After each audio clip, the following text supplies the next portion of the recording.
Kevin Sidebottom here, speaker, author, and trainer, and I go around teach sales organizations and leadership teams how to build influence and trust with their customers and their team members so they can generate more revenue and higher profits. Today, I want to talk about budgets. That's right. How do we do a budget? What's a step-by-step process of doing a budget that's going to be successful? Okay? I'm going to give you some stories. I'm also going to point you in the direction of a class that's going to help you that I make no money off of, but it's a fantastic class. Okay? So let's jump into it. What's a budget? Well, a budget is a plan, basically. It's saying, hey, I'm making my money work for me in this situation, and here's where it's got to go, so that way I'm successful. Okay? And we also have to have what we're looking to achieve. What's the overall objective? So the number one thing we have to do before we do any kind of planning for a budget is figure out what this budget's going to do for us. Whether it's going to be going on a vacation, whether it's marketing budget for our business, whether it's whatever it is you want it to do. Maybe it's to get out of debt. That's what your goal has to be.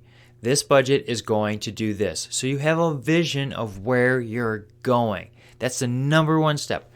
Gotta have a plan of where you're going, that vision, okay? Before we get anything. So figure out what that vision is. If it's a family vision, if it's a husband and wife vision, or a significant other, relationship, or your business, whatever it is, you have to have that overall plan, that vision, okay? So that's number one. Number two is we have to list out everything that we need to budget for. Everything and anything. That's right. We literally have to list out everything. And if you have an Excel spreadsheet, which makes it so much easier, we literally go every column, listing it all out there.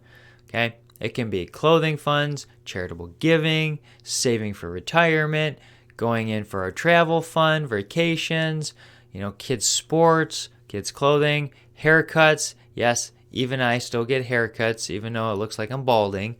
But I still have to make whatever I have left look decent. But you have to go and do all things that you need to budget for. Now, that's step two. Number three is to actually go in and figure out how much you're spending on everything. Now, most of us don't have a crystal ball, but what we do have is bank statements. And if you're using credit cards, they actually will go and tell you exactly what you're spending on every month. Okay? And now, I want to warn you, I typically do monthly budgets for me and my wife and for my business because every week stuff changes. It's kind of hard to pinpoint it because it's just moving so much. But in a month, where you have 4 weeks, you can get a pretty good idea. Then you do about 12 budgets a year, right? Every month. And you can have monthly meetings. So I do a monthly budget and I go and list out everything that we're spending on, saving for, all that stuff. Okay? So we need to figure that out and line item everything out and the dollar value. Okay? We also want to put in how much we're bringing in for whatever period it is. So I typically do 2 periods per month, and I put the dollar amount coming in, and then everything's subtracting to get my totals all the way to the bottom. And we do a zero-based budget. Okay? Every dollar is going towards something, whether it's savings, whether it's paying down debt, whether it's going for the vacation or the travel or replacing a car fund. Anything we value important has to be on this budget, okay? Now, the next step we have to do is sit down with our significant other, business partner, whoever it is, and actually have a meeting. That's right. We're going to sit down, and typically the nerd or someone like me will actually go through, create the budget of everything we need to spend on, and then we're going to ask for input. And we got to say, hey, maybe we need to make some changes. What do you think? And the other person's going to say, you know what? We don't spend that much in gas. We're not traveling that much. Or I need a little bit more clothing fund. Whatever it is, you need to be, working together so that way we can have that discussion and move it. Now, here's the cool thing about a budget. You can actually have better communication out of the budget. Yeah, that's right. The number one fight and divorce rate is about money fights. So if you can mitigate that by having budget conversations and getting on the same page, guess what? You're on your way to a better future. Now, we're going to sit down, have those monthly meetings, and I'm going to tell you right now that the first couple budgets you do are just not going to line up. It takes a little while to get it set up so it's actually accurate. You're going to be high in a couple things and low in a couple things. It's the nature of the beast. But we'll get through it, and after a couple months, it's going to go well.